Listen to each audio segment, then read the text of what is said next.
Hello everyone, welcome to my channel CS Ab Initio. Today we will study about the judicial system in our country. What are the types of courts which form judicial system or a legal system of our country, and how these courts functions in our country, and what are the correlation or hierarchical structure of the court system in India. So let's start.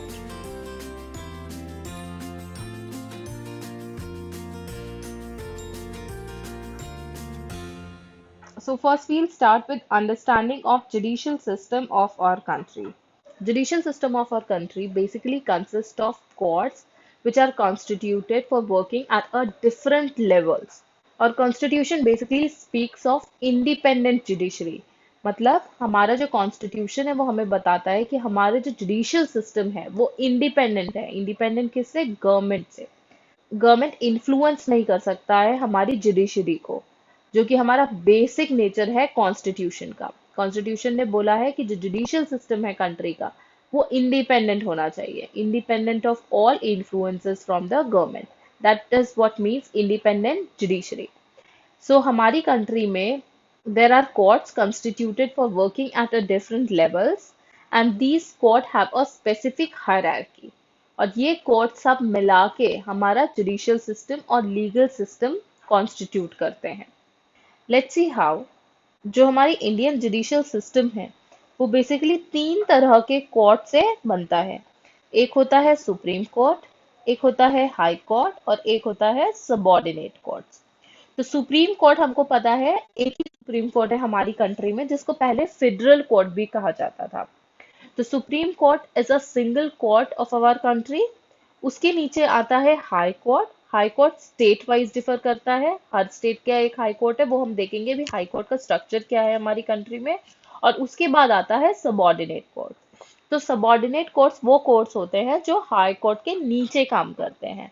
और इन subordinate court में दो तरह के courts होते हैं, एक होता है सिविल कोर्ट और एक होता है criminal court. Civil courts basically try करते हैं हमारे civil cases, and criminal court as a name suggest try करते हैं हमारे क्रिमिनल केसेस, जो कि क्रिमिनल प्रोसीजर कोड के अंदर होता है। क्रिमिनल कोर्ट को ग्राउंड लेवल पे इम्प्लीमेंट करते हैं सेशंस जज, और सिविल कोर्ट्स को ग्राउंड लेवल पे इम्प्लीमेंट करते हैं डिस्ट्रिक्ट जज। ये तो हो गई हमारी hierarchy of Indian legal system और इंडियन जुडिशरी, जिसमें Supreme Court is at the top, high court is after supreme court and subordinate court is after high court. इस हायरार्की को हम इस तरह से दिखा सकते हैं। सबसे पहले होता है सुप्रीम कोर्ट, फिर उसके नीचे आता है हाई कोर्ट, उसके नीचे आता है सबऑर्डिनेट कोर्ट। इनकी डिटेल में वर्किंग हम अभी आगे देखेंगे। जैसे कि हमने अभी हायरार्की में देखा, हमारा जो लीगल सिस्टम है वो बना है सुप्रीम कोर्ट, हाई कोर्ट और सबऑर्डिनेट कोर्ट से। तीन बेसिक तरह के कोर्ट से। अब हम इन कोर्ट्स का स्पेसिफिक फॉर्मेशन और नेचर एंड जुरिस्डिक्शन स्टडी करेंगे। सबसे पहले हम देखेंगे सुप्रीम कोर्ट के बारे में। Supreme Court is the topmost court of our country, and the Supreme Court is only the court. So let's see Supreme Court होता क्या है, कैसे कॉन्स्टिट्यूट हुआ और इसका क्या जुरिस्डिक्शन है। तो Supreme Court is the highest court of our country and it is created by constitution. ये सुप्रीम कोर्ट की जो इमर्जेंस है, सुप्रीम कोर्ट की जो एग्जिस्टेंस है, वो कॉन्स्टिट्यूशन में ही डिफाइंड है। सो कॉन्स्टिट्यूशन से आता है सुप्रीम कोर्ट का एग्जिस्टेंस। और इस कोर्ट को हम कस्टोडियन ऑफ कॉन्स्टिट्यूशन भी बोलते हैं, क्योंकि it plays a very important role in enforcement of entire constitution in our country. So Supreme Court का ओरिजिन हुआ था as a federal court in Kolkata in 1774। जब ब्रिटिश रूल था इंडिया में तो सबसे पहले सेंट्रल कोर्ट बना था जिसको हम बोलते हैं फेडरल कोर्ट, और ये कोर्ट सबसे पहले बनाया गया था कोलकाता में 1774 में।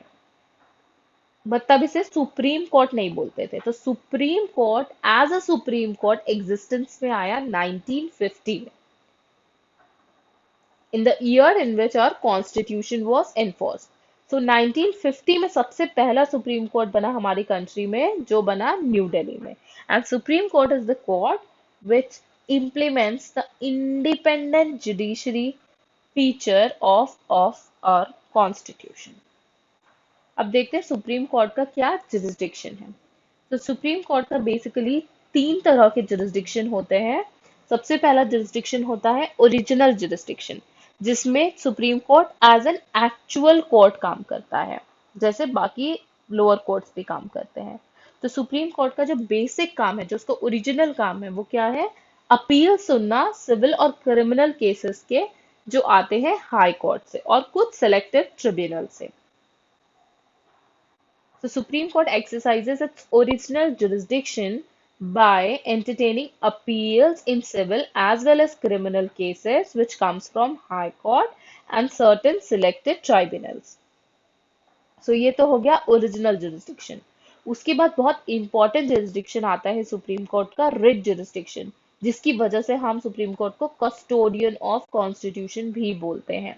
सो रिट jurisdiction हमने पहले भी पढ़ा है, आर्टिकल 32 में सुप्रीम कोर्ट को पावर दी गई है रिट इशू करने की for the purpose of enforcement of fundamental rights. So 5 तरह की रिट्स हमने पढ़ी थी, वो पांचों रिट्स सुप्रीम कोर्ट इशू कर सकता है अगर कोई सुप्रीम कोर्ट के पास जाता है अपनी फंडामेंटल राइट एनफोर्स करवाने के लिए। तो ये हो गया रिट जुरिस्डिक्शन। फिर आता है हमारा एडवाइजरी जुरिस्डिक्शन। सो एडवाइजरी जुरिस्डिक्शन में सुप्रीम कोर्ट को पावर है प्रेसिडेंट को एडवाइस देने पे, बट सुप्रीम कोर्ट अपने मन से एडवाइस नहीं दे सकता है जब तक प्रेसिडेंट कोई केस उसको रेफर ना करे। सो प्रेसिडेंट अगर कोई भी क्वेरी रेफर करता है सुप्रीम कोर्ट को, तो सुप्रीम कोर्ट उस पे एडवाइजरी जुरिस्डिक्शन एक्सरसाइज कर सकता है। और इस तरह की जो क्वेरीज है जो प्रेसिडेंट रेफर करता है सुप्रीम कोर्ट को, that should basically based on questions of fact and law. No other type of query should be sent to Supreme Court. Any case based on questions of facts and law can be sent to Supreme Court for its interpretation and view. और एक और jurisdiction है, इसको हम अलग से jurisdiction नहीं बोलेंगे, इसको बोलेंगे सुप्रीम कोर्ट की पावर, जो है पावर टू जुडिशियल रिव्यू। मतलब कोई एक्ट्स, रूल्स, रेगुलेशंस है कंट्री में, तो उसका सुप्रीम कोर्ट रिव्यू कर सकता है for the purpose of identifying its validity. And और भी कुछ स्पेशल जुरिस्डिक्शन दिए गए हैं सुप्रीम कोर्ट को, we need not to get into details of that. So let's move to high court. So high court Supreme Court के just बाद वाले लेवल पे है, and high court stands at a state level. जैसे Supreme court country level का court है, high court state level का court है। हर स्टेट का अपना एक हाई कोर्ट होता है, हर स्टेट का अपना एक हाई कोर्ट होता है। अब ये हाई कोर्ट कैसे कॉन्स्टिट्यूट होता है, इसका क्या जुरिस्डिक्शन है, इसका फॉर्मेशन क्या है, आइए देखते हैं। सबसे पहले तो हाई कोर्ट जो था हमारी कंट्री में आफ्टर कॉन्स्टिट्यूशन नहीं कॉन्स्टिट्यूट हुए थे। बहुत सारे इंपॉर्टेंट और बड़े हाई कोर्ट बहुत पहले से एग्जिस्ट करते थे at the time of British India, और ये हाई कोर्ट्स कॉन्स्टिट्यूट हुए थे इंडियन हाई कोर्ट्स एक्ट 1861 में। सो 1861 में तीन हाई कोर्ट्स बेसिकली थे हमारे कंट्री में, Bombay high court, Calcutta high court and Madras high court. So ये तीन बड़े हाई कोर्ट्स थे जो इंडियन हाई कोर्ट्स एक्ट 1861 के टाइम कॉन्स्टिट्यूट किए गए थे। इसके बाद जो हमारे हाई कोर्ट्स बने हैं वो आफ्टर 1950 बने हैं, मतलब कॉन्स्टिट्यूशन वाले ईयर के बाद बने हैं। बट उसके बाद जो हाई कोर्ट बने हैं वो अंडर रिस्पेक्टिव स्पेशल एक्ट्स बने हैं।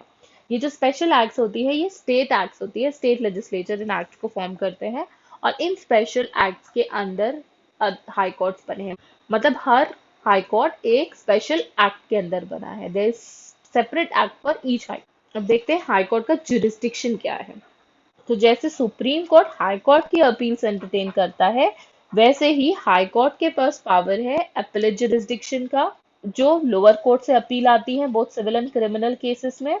But difference is High Court's jurisdiction extends only to a state, but sometimes it extends to group of state. ये statement यहाँ पे क्यों लिखा है?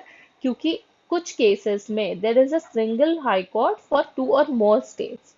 तो उस केस में एक हाई कोर्ट का jurisdiction more than one state पे भी extend हो सकता है। इसलिए हाई कोर्ट का jurisdiction is limited to a state or a group of state to listen to appeals from the lower courts, and this appeal can be civil as well as criminal. Second jurisdiction है high court का writ jurisdiction, which is similar to the jurisdiction of Supreme Court, Article 226. तो article 226 of constitution में high court को power दिया गया है enforce करने का fundamental rights by issuing writs. Apart from that appellate as well as writ jurisdiction, कुछ high courts हैं Bombay, Calcutta and Delhi high court जिनको ओरिजिनल सिविल jurisdiction भी दिया गया है, मतलब सिविल केसेस डायरेक्टली भी ट्राई कर सकते हैं हाई कोर्ट। एंड एक और jurisdiction है हाई कोर्ट के पास to hear to references made by income tax appellate tribunal and other tribunals जो सिमिलर लेवल पे ऑपरेट करते हैं। सो इनकम टैक्स ट्राइब्यूनल ने कोई अगर डिसीजन दिया है एंड सिटीजन उससे सेटिस्फाइड नहीं है तो वो हाई कोर्ट में अपील फाइल कर सकता है। इस तरह से और भी ट्राइब्यूनल्स हैं जिनके डिसीजन के अगेंस्ट हाई कोर्ट में अपील फाइल की जा सकती है। थर्ड तरह के कोर्ट्स में आते हैं सबऑर्डिनेट कोर्ट्स। ये कोर्ट्स एक्चुअली हमारे ग्राउंड लेवल पे ऑपरेट करते हैं। तो जैसे हमने पहले देखा था, subordinate courts are of two types, civil courts and criminal courts. So subordinate courts can be of civil and criminal types. Subordinate court के पास भी original as well as appellate jurisdiction है, मतलब वो original cases try कर सकती है और उससे सेशंस जज या मेट्रोपॉलिटन मजिस्ट्रेट इनके जो केसेस आते हैं इसके अगेंस्ट अपील भी सुन सकती है। सिविल कोर्ट्स को क्रिएट किया गया है सिविल कोर्ट्स एक्ट में एंड क्रिमिनल कोर्ट्स को क्रिएट किया है कोड ऑफ क्रिमिनल प्रोसीजर। सो इन दोनों कोर्ट का जो एग्जिस्टेंस है वो बहुत डिफरेंट सोर्सेस से आया है। सिविल कोर्ट्स को सिविल कोर्ट्स एक्ट में बनाए गए हैं और क्रिमिनल कोर्ट्स बनाए गए हैं कोड ऑफ क्रिमिनल प्रोसीजर के अंदर। अब हम देखते हैं सिविल कोर्ट क्या होता है। So civil courts basically district level पे ऑपरेट करते हैं। हर एक डिस्ट्रिक्ट में एक डिस्ट्रिक्ट कोर्ट होता है जिसको कौन प्रिसाइड करता है, डिस्ट्रिक्ट जज का है, और इसके साथ बहुत सारे एडिशनल डिस्ट्रिक्ट जजेस भी होते हैं जो अटैच किए जाते हैं। सो ये बेसिकली कॉन्स्टिट्यूट करता है सिविल कोर्ट को। डिस्ट्रिक्ट कोर्ट के नीचे देर आर कोर्ट ऑफ जजेस जिसको हम बोलते हैं सबऑर्डिनेट जजेस, और कुछ स्टेट्स में उनको मुंसिफ्स भी कहा जाता है। So civil courts basically consist of district court and उसके अंदर जो कोर्ट्स है जो सबऑर्डिनेट जजेस हेड करते हैं। Similarly there are criminal courts. So criminal courts जो है इंडिया में वो बेसिकली बनता है मजिस्ट्रेट से एंड कोर्ट ऑफ सेशंस, जिसे बोलते हैं सेशंस कोर्ट भी। सो क्रिमिनल कोर्ट्स को कौन ऑपरेट करता है इंडिया में, एक तो मजिस्ट्रेट और एक सेशंस कोर्ट। और मजिस्ट्रेट को दो पार्ट में डिवाइड किया गया है under the code of criminal procedure. एक होता है जुडिशियल मजिस्ट्रेट और एक होता है executive magistrate. So in criminal court there is magistrate and there is sessions court,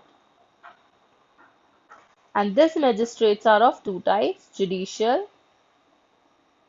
और executive। ये सिस्टम बेसिकली कॉन्स्टिट्यूट करता है क्रिमिनल कोर्ट्स को। जो हमारा क्रिमिनल कोर्ट होता है जिसको इम्प्लीमेंट करते हैं दो तरह के magistrate, executive magistrate and judicial magistrate.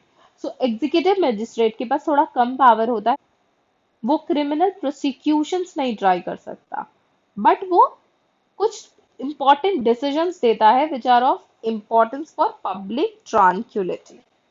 सो कुछ ऐसे matters which are of public importance can be referred to executive magistrate, and executive magistrate can give decisions on that.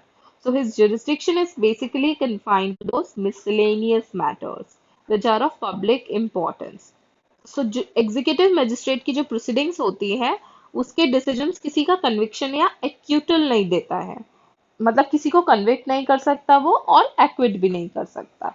But इसके जो ऑर्डर्स होते हैं वो कुछ तरह के रेस्ट्रिक्टिव ऑर्डर्स होते हैं, कोई ऐसे ऑर्डर्स जो पब्लिक इंपॉर्टेंस या पब्लिक के हित में इशू कर सकता है। सो एग्जीक्यूटिव मजिस्ट्रेट ऑर्डर्स दे सकता है in a favour of public and these orders are basically of restrictive nature. तो इतना ही जुरिस्डिक्शन है एग्जीक्यूटिव मजिस्ट्रेट का। कहीं पर कुछ स्टेट्स ऐसे हैं जहाँ पर एग्जीक्यूटिव मजिस्ट्रेट को कुछ एडिशनल पावर भी दी गई है ऑफेंस ट्राई करने के लिए, but that is very limited. So actual criminal cases कौन ट्राई करता है, जुडिशियल मजिस्ट्रेट। सो जुडिशियल मजिस्ट्रेट में बेसिकली टू क्लासेस है, first class and second class. And जो फर्स्ट क्लास और सेकंड क्लास जुडिशियल मजिस्ट्रेट है वो किसके अंदर काम करता है, कोर्ट ऑफ सेशन के अंदर। कोर्ट ऑफ सेशंस को हम प्यार से सेशंस कोर्ट भी बोलते हैं। सो कोर्ट ऑफ सेशन क्या करता है, they can try all kind of criminal offences, and इस कोर्ट के पास पावर होती है कोई सेंटेंस देने की, मतलब किसी को कन्विक्ट करने की as per a law, but there's very important difference that court of session cannot give a death sentence. वो उसको डेथ सेंटेंस देने के लिए हाई कोर्ट से परमिशन लेना पड़ेगा। सो सेशंस कोर्ट हर तरह के ऑफेंसेस ट्राई कर सकता है, सेंटेंस भी दे सकता है, डिसीजंस भी दे सकता है, except the death sentence for which it requires confirmation of high court. और सेशन कोर्ट्स को हम प्यार से मेट्रोपॉलिटन मजिस्ट्रेट्स भी बोलते हैं in some cities like Ahmedabad and Delhi. So this metropolitan magistrate and court of session are basically same things. And इसके बाद हमारे जुडिशियल सिस्टम में आजकल कुछ ट्राइब्यूनल्स कॉन्स्टिट्यूट किए गए हैं। सो ट्राइब्यूनल्स बेसिकली बनाया जाता है हमारे कंट्री में to deal with a specific type of cases, जैसे इनकम टैक्स अपीलेट ट्रिब्यूनल हो गया, कॉपीराइट एंड एनवायरनमेंट के लिए ट्रिब्यूनल बना है, नेशनल कंपनी लॉ ट्रिब्यूनल बना है। So there are specialised tribunals across the country जहां पर हम स्पेसिफिक तरह के केसेस रेफर कर सकते हैं। अगर हमें इनकम टैक्स अथॉरिटीज के अगेंस्ट कोई इशू है तो हम इनकम टैक्स अपीलेट ट्रिब्यूनल में रेफर कर सकते हैं अपनी कंप्लेन। लेबर एंड कस्टम से रिलेटेड अगर कोई हमें इश्यूज है तो उनसे रिलेटेड जो ट्राइब्यूनल्स बने हुए हैं हमारी कंट्री में हम उनको रेफर कर सकते हैं। So apart from the court, there are also a tribunals which are quasi-judicial in nature and इसको बोलते हैं quasi-judicial in nature to which a specific type of cases can be referred. So thank you so much. This was a very summarized description of the court system in our country. Thank you so much. If you are preparing for CSET, please subscribe to my channel CS Avani Show. It will help a lot. Thank you so much.